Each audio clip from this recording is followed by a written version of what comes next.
নায়ক 20 লাখ চাইছে, 30 লাখ চাইছে, তা আমার প্রশ্ন, তোমার 30 লাখ দিলাম, তুমি আগে গ্যারান্টি দাও তো তুমি 30 লাখ টাকা এনে দিতে পারবা কিনা, হল থেকে তুমি 30 লাখ টাকা এনে দিতে পারবে কিনা, এই গ্যারান্টিটা দাও। এই জন্য বাবু দুঃখে ছবি টবি বাড়াই না। কিছু কিছু আসছে নতুন ছেলেমেয়েরা, এরা নায়ক নায়িকাদের ডিমান্ড এমন বাড়াই দিছে, এবারে শেষ দেখবো। ইন্ডাস্ট্রির লোক হিসেবে যাওয়া হবে, এটা তুমি লেখা রাখো, তুই পজিশন ভালো থাকে। নতুন ছেলে, নতুন মেয়ে, নতুন বাবা, নতুন মা, এই টাইপের একটু ডিমান্ড, এইভাবে কিছু গল্প এইসব করা উচিত। এই এদেরকে নিয়ে 4 কোটি 5 কোটি 10 কোটি খরচ করা কোনো মানই হয় না। চলচ্চিত্র বাস্তবে চলচ্চিত্র হাতে ইন্ডাস্ট্রি থাকতে হবে, যে এই টাইপের ছবি আফসার বানাইতে পারবে না, বা সায়েন্স শো বানাইতে পারবে না, বা অন্য একটা বানাইতে পারবে, তারা এখনও তার মারপ্যাটের ভিতরে আছে। আর আমাকে যদি বলে কেউ যে নায়ক 20 লাখ চাইছে, 30 লাখ চাইছে, তা আমার প্রশ্ন, তোমার 30 লাখ দিলাম, তুমি আগে গ্যারান্টি দাও তো তুমি 30 লাখ টাকা এনে দিতে পারবা কিনা।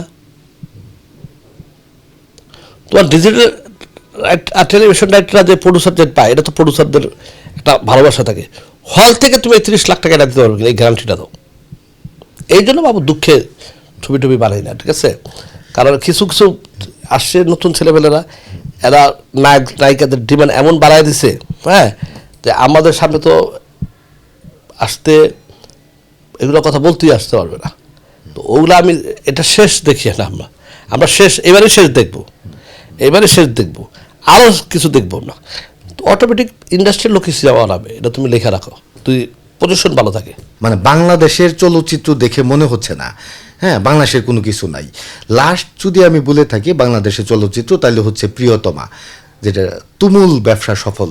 হ্যাঁ, তো এই দিকে আমরা কেন যাচ্ছি না? হ্যাঁ, যে তো অরিজিনাল গল্প, অরিজিনাল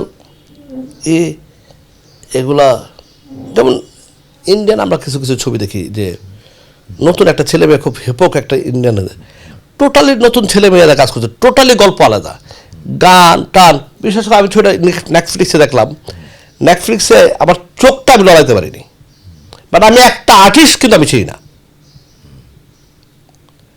তো ওই সুযোগটা আমাদের বাংলাদেশে হওয়া উচিত।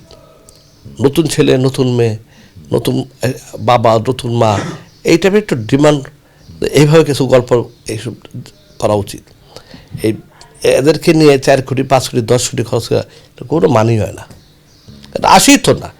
যেমন কিছুদিন আগে একজন ডিরেক্টর বলতেছে যে গল্প শুনতে চায়, তো গল্প শুনতে পারি, কয় গল্প একটু চেঞ্জ করেন, এটা চেঞ্জ করেন।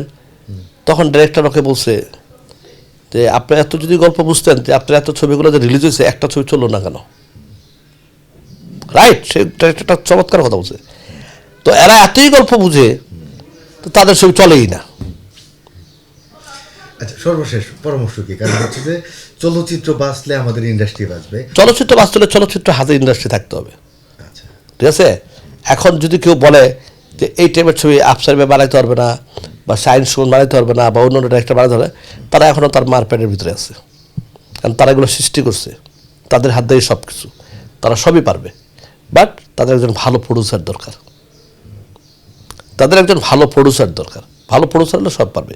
পাসওয়ার্ড আফসার বের করছে কেমন, একদম টোটালি অন্যরকম একটা না। তাহলে এই ধরনের ভালো প্রডিউসার, ভালো গল্প হলে সবাই করতে পারে।